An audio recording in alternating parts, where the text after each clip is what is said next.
Well, good evening, ladies. Hope everyone's doing well this Wednesday. Welcome to Wellness Wednesday. We're going to continue our live Q&A tonight. So that's exciting. Again, so many awesome questions from you ladies that I just felt like it would be nice to answer as many as I possibly could. So before I get into that, I am going to say my disclaimer. I did want to make sure that you could hear me and see me okay. I was just told to bring my computer closer. I don't know if that's going to help, but okay, here we go. Anything that I say tonight during tonight's Wellness Wednesday is not to be considered health advice. It is health information. Don't stop taking, or change the way you're taking any of your medications. If you feel like you need to do that, please consult with your prescribing practitioner so that they can help you make those appropriate adjustments. And attending Wellness Wednesday does not establish a doctor-patient relationship.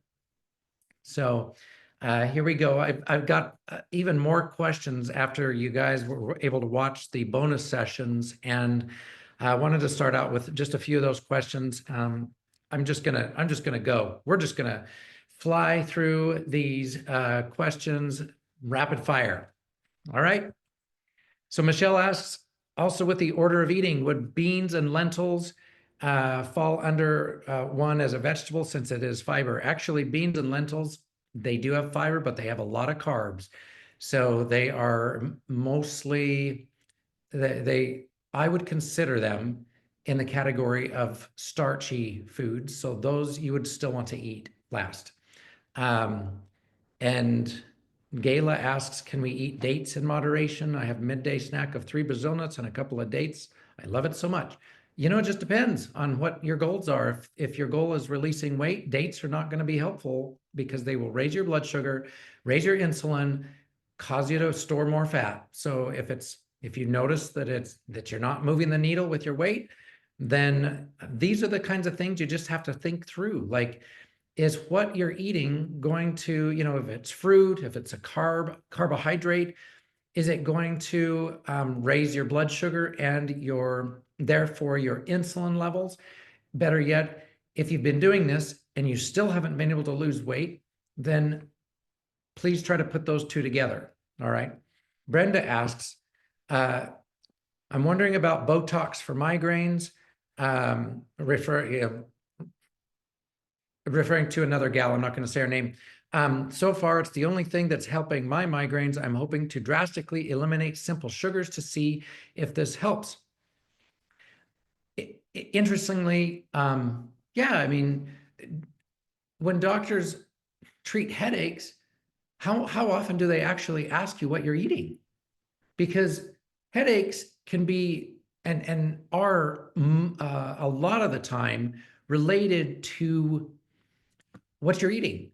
That was one of my major issues. My headaches are almost always related to something I'm eating or have eaten in the past. So, yeah, you gotta do the work before you take on these medications, and Botox is a drastic measure to take. I'm sorry, ladies, but there's several risks associated with getting Botox for migraines. Lori and Tamara ask, what fruits can you have? So there are some fruits that are lower in fructose than others.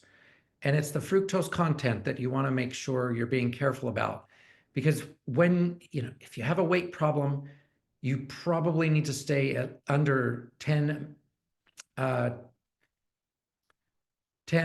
grams, I'm thinking of their unit, 10 grams of fructose per day. All right. It's not much. So fruits like the citrus fruits are going to be very low in fructose.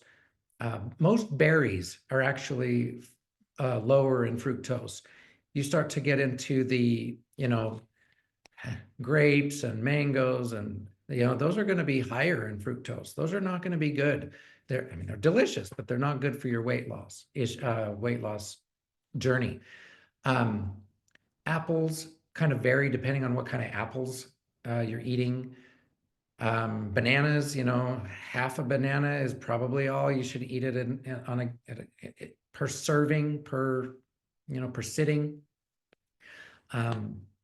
Kiwis, maybe, a kiwi's probably okay. Will keep you away, pretty well under that. So all of our patients end up getting a fructose chart, which is really helpful. Terry asks, if one stops eating sugar and gluten, will fatty tumors shrink? I have had maybe less than. I have had some patients tell me that their fatty tumors have shrunk some when they have changed their diet as I've directed. And the mechanism is, once again, you're not inducing more insulin production, and so you're getting less fat storage in those fatty tumors. How often are the follow-up testing done? Monthly, quarterly, yearly? When you become a patient, follow-up testing happens every 2 months. Dolores asks, can these tests get to the root of neuropathy and sarcoidosis? Yeah, because sarcoidosis is an autoimmune disease.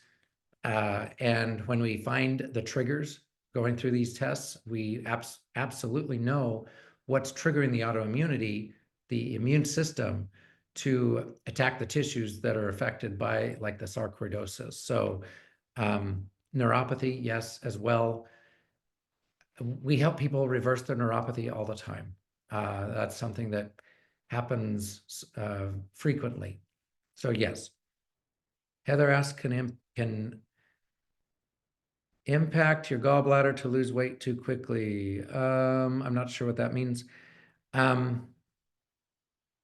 I'm going to skip that one. Is there anyone allergic to iodine, and what do you substitute? There is no substitute to iodine. Unfortunately, when someone is allergic, it's probably to something in the iodine formula that they've taken, the iodine liquid maybe that they've had, that they're allergic to, more than just iodine, because iodine is a natural part of our thyroid. Okay, thyroid hormone is made from iodine. So someone can't, it's not necessarily that someone's allergic to iodine. It's typically how the iodine interacts with whatever medium we're able to give it. So I have had a patient who didn't react well to an iodine, preparation that we gave her, and so it did make things worse. That there's always a small risk with taking these supplements, but by and large, I really haven't seen other cases where that's been a very, a super significant problem. Okay, Carol asks, are there any health conditions that should not do this program? I mean, that's a good question. I think a lot of times it has to do with what's being done already for the condition that you're dealing with. When it comes to, maybe certain cancers, when you're on whatever, if you're taking certain treatments, the problem is most doctors that are coordinating your care with some of these conditions, like if you've had major heart issues and you have a doctor that will not hear of you not taking a statin, or not taking, certain blood thinners. It is possible that some of the things that we treat you with might interfere with some of those things, but this takes a look at your laboratory findings, a look at your history, to give you a customized answer, and you deserve that. So I'm not going to say that there's any certain condition that isn't necessarily compatible with taking the approach that we take to find your root causes. I think that's it's obvious that we should be able to find out the root causes for any condition. But sometimes someone has a constellation of conditions that make it too difficult to really take this approach, and it's rare, but I have found them, and I have turned people away because of their medical condition picture. Okay, but it doesn't happen very often, so I'll give you that. Becky asks, how do I know what has gluten in it? Well, if it has wheat or most other grains, it's going to have gluten. All right. And there are some other things that can cross-react with gluten. Other types of, seeds and grains like corn can even cross-react with glutens. But if it is made with wheat, it definitely has gluten. If it is made with other grains like rye, barley, it's going to have gluten in it.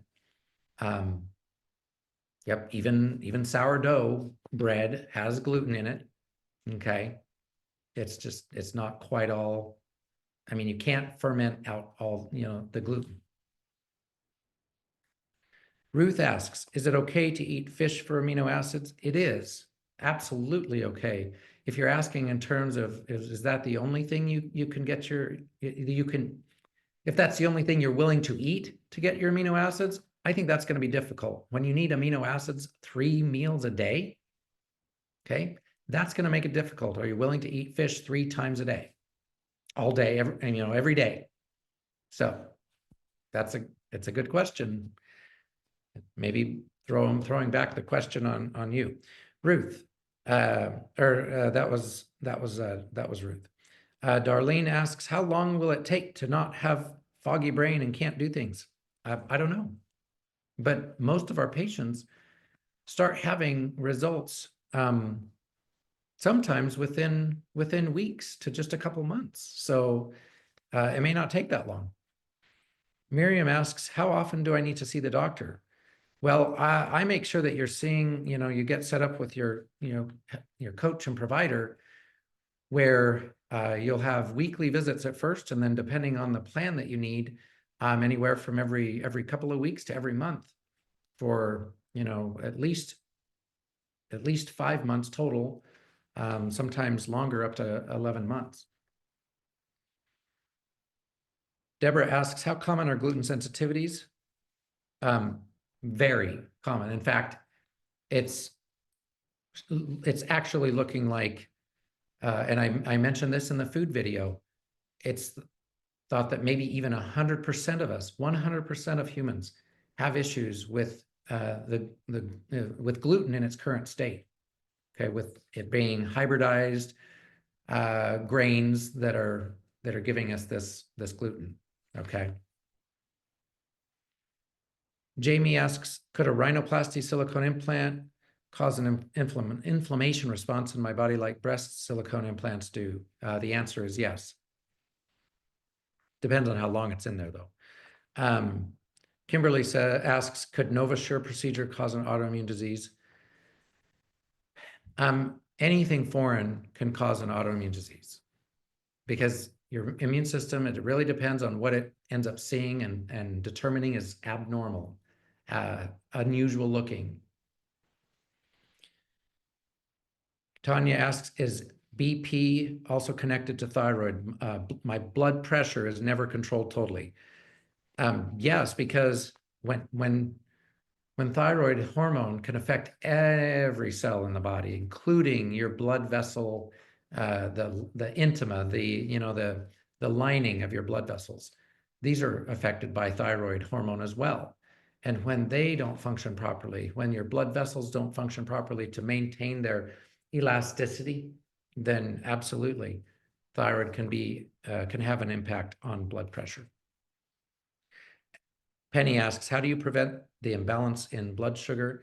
Well, first of all, you have to eat sensibly, get rid of sugar, lower your carbs, get comprehensive testing to see if you're dealing with toxins, if you see, to see what you are genetically predisposed to in terms of biotoxin susceptibilities, to see what your triggers are if you've got autoimmunity, because one of those triggers is almost always going to be dysglycemia, some form of a blood sugar problem and an insulin resistance. That's what you do so that you know. And Marcy asks, actually, this is a pretty specific question, and it's referring to kind of advice on, so I'm not going to answer that one. I'm sorry. Andrea asks, my GYN has prescribed vaginal estrogen testosterone. Do you see this? I'm 68. Do you see this as a problem? So I'm just going to answer generally. When a doctor just treats with hormones without bothering to find your root causes, this is almost always going to make any autoimmune process that you have going on worse, because it will trigger the autoimmunity, will trigger the immune system. And it's because when you're given all these hormones, you don't have the receptors that you need to take care of all of those hormones, and you're going to fill those up really fast, and that excess hormone level is going to cause inflammation and trigger the immune system. It may help you feel better. That's true. But in the long run, is it going to help your autoimmunity go into remission? The answer is no.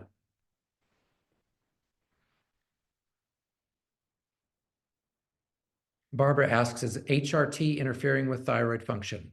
Possibly. Like I said, just for the reason I gave, when most of the time thyroid dysfunction is due to Hashimoto's, and then you have these hormone replacement therapies, and they are a trigger for the immune system, because the autoimmunity is an immune system problem. And Vicky asks, would you recommend cyclical use of ivermectin if you find one has parasites? That is how we utilize ivermectin, but there's so much more to it. It's not as simple as just giving ivermectin. And so, yeah, it's part of our treatment. Absolutely. It can be. It's not always, but it is one of the tools that we utilize to treat that. Okay. Daisy asked, even if we get T3 and T4 testing, if the results fall short, what's the answer? Drugs? Not always. I would say it depends on what is causing the thyroid issue in the first place, what's causing the dysfunction. Say you have normal T4, but low levels of T3. This is a conversion problem. So you want to make sure to help the liver be able to convert T4 to T3 better, instead of necessarily just throwing a drug, a replacement hormone at you. That's not going to necessarily fix the problem either. If it's autoimmune, we deal with the immune system. We treat the immune system.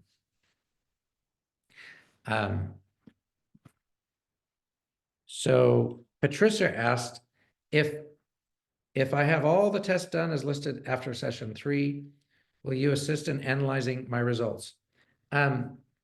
So I have yet to find anyone, any doctor, and I'm not, this is not hyperbole, okay? I have yet to find where a doctor orders or is willing to order all of the tests that I ordered for you in the comprehensive testing opportunity. And so, no, I will not take the test that you already have, because I'm not going to piecemeal the tests together. That will cause you to pay even more. I'm just not going to do that. We're going to get these bundled like they are, get all the tests we need to get, and be able to then we'll be able to put it together and give you a comprehensive diagnosis, because I will have all the tests that I want answers for. All right. So, that's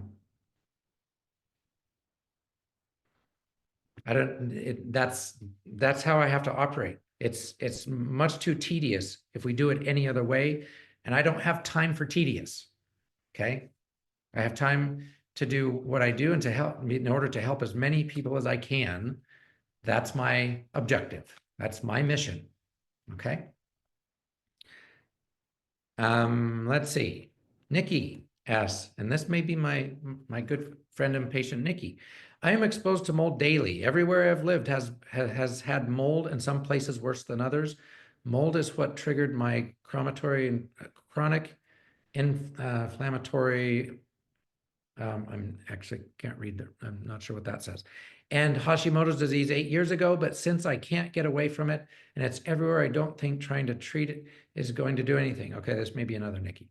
I know helping Nikki before was so helpful.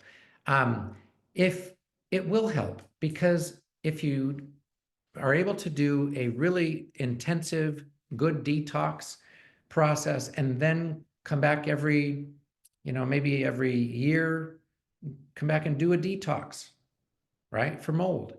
Because if you have genetics that make you susceptible to mold, mold is everywhere. It's not just where you're living, it's outdoors, it's everywhere. And you're going to be susceptible to it. So it just makes sense to get the treatment, get it taken care of, really do a deep cleaning, if you will. And then you can just spot clean later on, right? As you go through your life, meaning do a periodic detox for the mold. All right. That's how we really have to navigate this, because if you don't do that, then over time you will have a reaccumulation of the mold toxin. We'll mark that one too. All right. So let's talk about some supplement questions. Liquid collagen. Tiffany asks about liquid collagen. Are we able to take this? For the most part, I mean,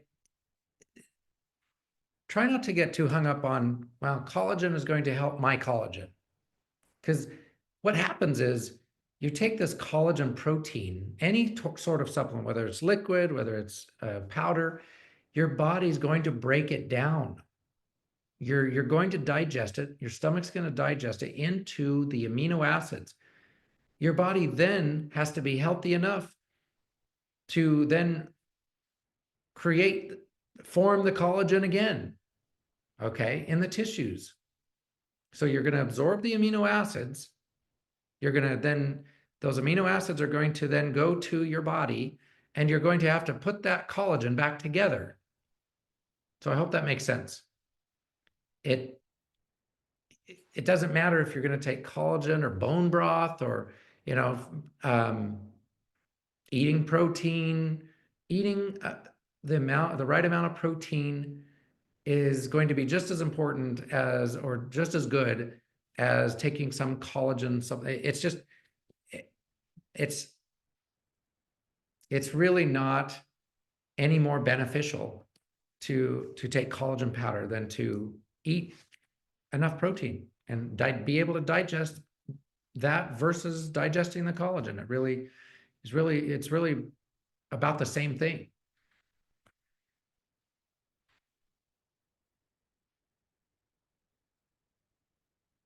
Denise asks, will we find out what the doctor feels about desiccated thyroid? And if they take out thyroid, does synthroid having T4, does it turn into T3? Okay, so this is a two-part question. I do like desiccated thyroid. I think it's a good option for people with Hashimoto's. In fact, a lot of people with Hashimoto's do much better with natural desiccated thyroid formulas than they do with the synthetic levothyroxine or Synthroid. All right. And so if you're taking Synthroid, which does have T4, yes, if your liver's healthy, it's going to convert that T4 into T3. Unfortunately, what I found is 80% of the time, these synthetic hormones do not help. They don't get converted well, or they end up just causing, they end up being maybe not absorbed very well, not utilized very well by a body, okay? But they do help some people. They do help. So I'm not going to discount their use. I'm just going to say that they're not as necessarily effective as the desiccated thyroid from natural sources. Cassie asks, do amino acid supplements help? I mean, maybe to a small degree, but I don't rely on them, and I don't encourage my providers or coaches to utilize them in our patients. Is conjugated, Jennifer asks, is conjugated linoleic acid as a supplement helpful or not so much? I think there probably is some benefit to many of these supplements, but would that be more helpful than, than really getting in the right omega-3 formulas? So I'm more of a proponent of making sure that you get enough of your omega-3s. Yes, some of these other amino acids certainly are important, and there can be benefits, but I think we benefit so much more from getting enough. I think we just lack getting enough omega-3s from good sources, that's mostly the priority. Okay. Okay.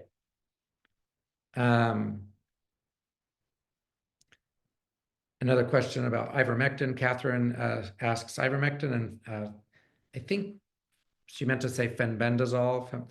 I'm not sure what febozine is. I've never heard of that. Recommended, or natural ways, wormwood, etc. We always take a natural approach first to treating parasites. All right. Wormwood is part of some of the formulas. Holy basil. There are many anti-parasitic herbs that we utilize, and in different formulations. So if we have to go with ivermectin and fenbendazole or albendazole or praziquantel or some other anti-parasitic, then we do. All right. Okay.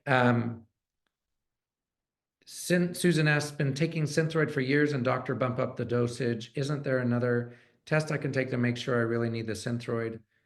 Well, yeah, I mean, TSH is not the only test, and you should have learned that there are 12 markers to a complete thyroid panel, and we routinely check 10 of those. One of those is for if you have maybe Graves' disease, or if you have a suspicion, if there's a suspicion for thyroid cancer. And so we check 10 of those routinely, and we do need to check those every time. That's how we're going to see if someone needs thyroid replacement or not. Also, understanding what the cause of it is, like, is it Hashimoto's? So if it's autoimmune, then we definitely have to, get all the proper testing to find out the triggers. You see, this gets complex, but that's what has to happen if we're really going to do this right.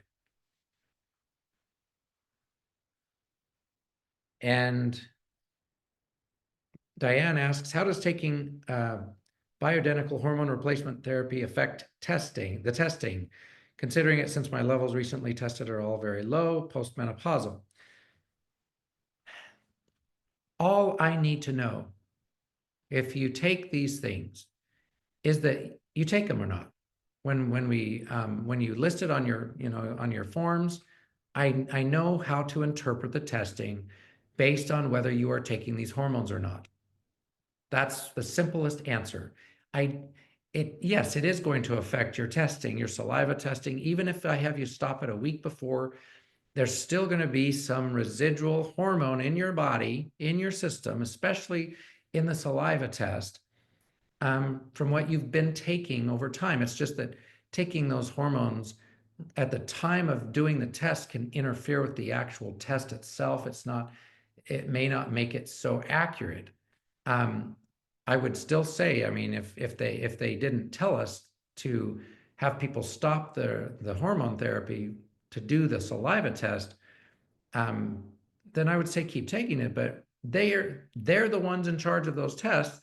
They know how their test works, And if they are going to tell us to not take the hormones because it interferes with the test, how it's actually carried out and done, then I'm going to say follow their instructions, right? Stop the hormones a week prior to doing the test. That's really all I want to say about that, because otherwise, if I know you're taking these hormones, I'll be able to take that into account when I'm evaluating your tests. Okay, so that hopefully that answers that. All right. Rosalove asks, how can I tell if my Hashimoto's is in remission? I don't have symptoms, but my testing shows that I have Hashimoto's.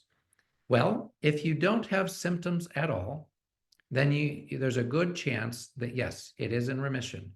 If you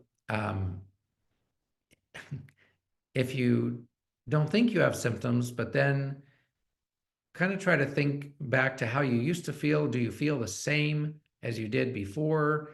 Maybe you got to then reevaluate and see if you do actually have symptoms. If, how's your energy compared to 10 years ago? How's your sleep compared to 10 years ago? I mean, what you note where you say you don't have symptoms, maybe that's relative to what you used to be dealing with. And so you kind of have to just put this into the right perspective and pay attention to your body and make sure, absolute sure, that you're not having any symptoms, right? And I would say, even if you have minimal symptoms, that there's a good chance that your Hashimoto's is in remission. It's like, if most every day is a good day, then the chances are that it is in remission. Margaret asks, what if GGT is 39? Understand it is a liver stress. GGT is a hormone, an enzyme made by your bile ducts. And it means when it's released in larger quantities into the bloodstream, it means that you've had maybe some damage done to the bile ducts. Maybe it's a liver stone or a gallstone.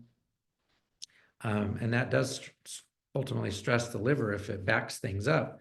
But 39 it's a little bit high, indicating some damage to the bile duct system or somewhere in the bile ducts. All right. Megan asks, how do you heal if your genes are the root cause? Well, your genes, they can be a root cause, but we have to understand epigenetics. When we're talking about the genes for biotoxin susceptibility, that means your immune system, your body cannot clear toxins from your body, right? That tells us what we need to do so you still can get better. We still can help get toxins out of your body. It just means you can't do it on your own. Your immune system isn't doing it on its own. Okay, so you can heal when there's a genetic cause. Doctors tell you there's a genetic cause for diabetes. There's a genetic cause for, hypothyroidism. No, not really, but there are some genes that predispose you to getting type 2 diabetes and even type 1 diabetes, right? There are genes that predispose you to having autoimmune conditions, but it doesn't mean you have to actually deal with them.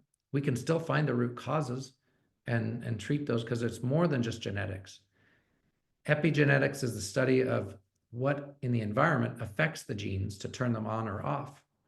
And that's true for most genes that have to do with these chronic health conditions, okay, even cancers. Okay. Denise asks, Dr. Redd, what happens when your hemoglobin A1C remains on pre-diabetic, but the insulin levels are low? How do you fix that? So there's a lot of factors there. Maybe you don't have enough muscle mass to allow your blood sugar to get any lower. So sometimes you can progress to the point where, because you don't have enough muscle mass, you don't have enough lean body tissue for the insulin to work, or for the blood sugar to, the sugar to work. And so those cells are going to be full of sugar, and whatever you're eating is going to, if it's carbohydrates, it's going to back up into the blood. Or if you've got toxins, it's going to keep that sugar backed up into the blood. If you have infections, my point is you have to get comprehensive testing to find out what is going on so that you know what to fix. Because I can't tell you right now how to fix that. It really depends on what's going on. Okay. All right. So ladies, it is 7:36, and I'm going to go for another 4 minutes, and again, answer as many as I can. And then what we'll do is I will pop into the group and answer questions. Try to do that every day, even through the weekends, to get some of these questions, more and more questions answered. But we've gone through probably 50 or so questions. So we've done pretty good. Well, maybe not 50, maybe 40, but that's still pretty good. And Denise or Heather asks, what are the treatment plans? Are they supplements, or how do you plan for each person? Well, I've done this a long time. The plans that I've created for helping you women reach your health goals, and even your husband sometimes. I have some of your husbands as patients too. It is always necessary to approach this from a lifestyle perspective, dietary perspective, from a supplement perspective, and getting the right tests. So these plans include all of these facets of care. And it just depends on what you have going on for what kind of plan you need. And so I have several plans that I've created for helping you ladies with these, with these issues, whether it's autoimmune or not, depending on what complicating factors you've got going on. And that's how we are able to treat you as an individual, because these plans are the framework, following the blueprint, right? The framework for helping you address your root causes, your individual root causes. So that's what's so important about these. Carolyn asks, what needs to be done to get the thyroid hormones into the tissues? Well, I mean, it depends on you taking the right hormones, the right forms, sure, but typically your body is able to get the thyroid hormone into the tissues, but sometimes things do interfere with that. So finding out if you are estrogen dominant, or if you have Hashimoto's, will help us to know exactly what to do to help you with that. That's a little bit more difficult to answer. BJ asked, do you follow through with medication if needed? Yeah, absolutely. We do. Irma asks, is it possible to get off one's thyroid meds if I was diagnosed in my teens? If you were diagnosed that young and you probably have Hashimoto's, like 95% of you do, with low thyroid. If you have low thyroid, 95% of you have the main cause is Hashimoto's, then it's not likely that you will be able to get off that thyroid hormone replacement. Each and every cell in your body needs thyroid. And that's a good thing to end on with these questions. Every cell in your body needs thyroid hormone, but there are other complicating factors, ladies, that interfere with thyroid hormone function. And it's absolutely vital that you get the comprehensive testing done so that you are able to find out what's going on. So I can put it together for you to help you understand what the comprehensive picture looks like, the comprehensive diagnosis looks like. And I really look forward to meeting, those of you who I'm meeting with and doing lab reviews for everyone and that have purchased testing, and whether it's doing a lab review video or whatnot. That's going to be for many of you mind-blowing, And I don't, again, that's not hyperbole. It can be overwhelming. It can be, it can be uncomfortable to listen to those reports, those reviews, but that's okay. Because when you feel uncomfortable with things sometimes that are true, because you're finally finding answers, it's your sign. It's a sign that you can change. It's a sign that change is coming. So that's super important. Okay. Thanks for joining me for this Wellness Wednesday tonight. And we're gonna follow through and answer your questions as the days come along here. Remember, Wellness Wednesday every week, we'll do a deep dive into a topic that is pertinent for your health journey here in this Fix Your Thyroid group. You guys are amazing. This is an awesome group. You're here to, you're supportive of each other, and I really appreciate the I don't know, the vulnerability that you've demonstrated to share things, posting your questions and those of you who post your wins. I love that. In the past, in my Fix Your Thyroid master classes, I've always, and in the mindset video too, I've discussed making a dream board. That can be so helpful. You want to put that out into the universe. It sets a clear intention for what you want for yourself. So just keep posting things, stay active, and we'll see you next week for Wellness Wednesday. Hope everyone has a wonderful evening, and take good care.